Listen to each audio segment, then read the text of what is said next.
সংবাদ 1।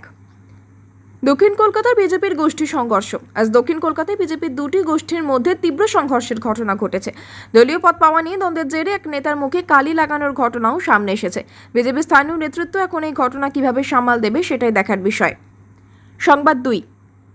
কলকাতা পুরসভার কর ব্যবস্থা সহজীকরণ। কলকাতা পুরসভা বড় পদক্ষেপ নিল সাধারণ নাগরিকদের জন্য।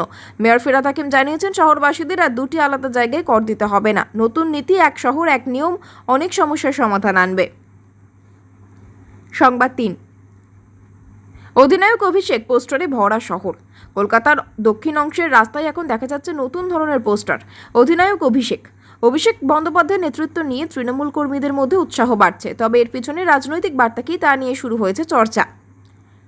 সংবাদ 4। রবীন্দ্রনাথ ঠাকুরের চীন সফরের শতবর্ষ উদযাপন। কলকাতার চীন কনসুলেট রবীন্দ্রনাথ ঠাকুরের চীন সফরের শতবর্ষ এবং ভারত চীন কূটনৈতিক সম্পর্কের 75 বছর উদযাপনের উদ্যোগ নিয়েছে। প্রধানমন্ত্রী নরেন্দ্র মোদীকেও এই বিশেষ অনুষ্ঠানে আমন্ত্রণ জানানো রয়েছে। সংবাদ 5। কলকাতা পুলিশের পুনর্গঠন পরিকল্পনা। মুখ্যমন্ত্রী মমতা বন্দ্যোপাধ্যায় কলকাতা পুলিশের বড়সড় পুনর্গঠনের পরিকল্পনা করেছেন। নতুন করে 5টি ডেপুটি কমিশনারের পদ তৈরি করা হবে, যাতে তদন্তের গতি আরও দ্রুত করা যায়।